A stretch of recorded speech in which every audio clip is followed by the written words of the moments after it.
கிறிஸ்துவுக்குள் பிரியமான கடவுளுடைய பிள்ளைகளே, உங்கள் யாவருக்கும் காணொலியில் கர்த்தரை காண்போம் ஐக்கியத்தின் சார்பாக தோத்திரத்தை தெரிவித்துக் கொள்கிறேன். இந்த நாளுடைய சிந்தனை லூக்கா நற்செய்தியாளர் 14ஆம் அதிகாரத்தில் 1 - 6 வசனங்கள் ஒரு சம்பவத்தை அங்கு பதிவு செய்கிறார்.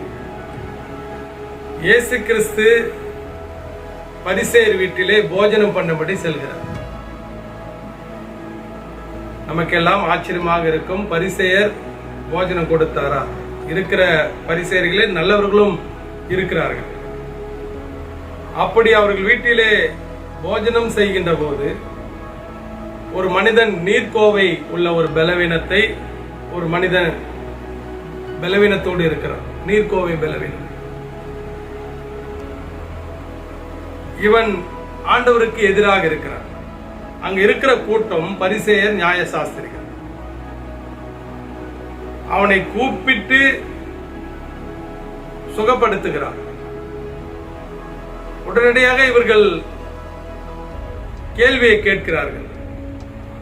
இது ஓய்வு நாளா இருக்கிறது, ஓய்வு நாளில் எப்படி சுகம் தர முடியும், சுகம் தரக்கூடாது என்று கேள்வியை முன்வைக்கிறார்கள்.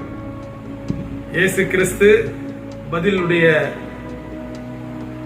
காரியத்தை நாம் பார்ப்போம் என்று சொன்னால், உங்க வீட்டிலே எருதையாவது கழுதையாவது ஒரு கிணற்றில் விழுந்து விட்டால் அதை தூக்காமல் இருப்பீர்களா? அதை காப்பாற்றாமல் இருப்பீர்களா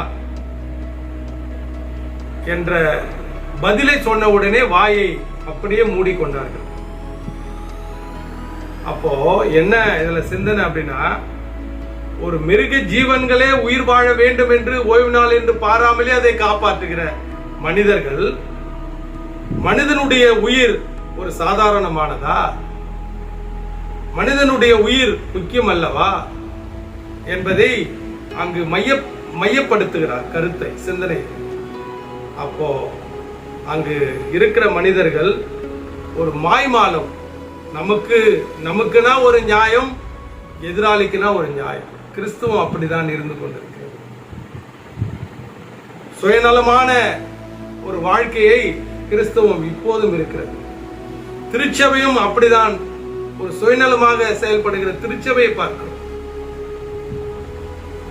கிறிஸ்துவ மத தலைவர்களும் அப்படிதான் சுயநலத்தோடு செயல்படுகிற தலைவருடைய காரியங்களை பார்க்கிறோம்.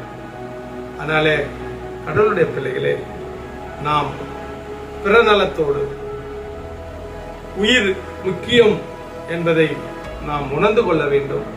அதைதான் அங்கு நியாயசாஸ்திரர்களுக்கும் பரிசேயர்களுக்கும் ஒரு சாட்டை அடி அடித்து பதில் கொடுக்கிறார். நீ விசுவாசித்தால் தேவனுடைய மகிமை காண்பது.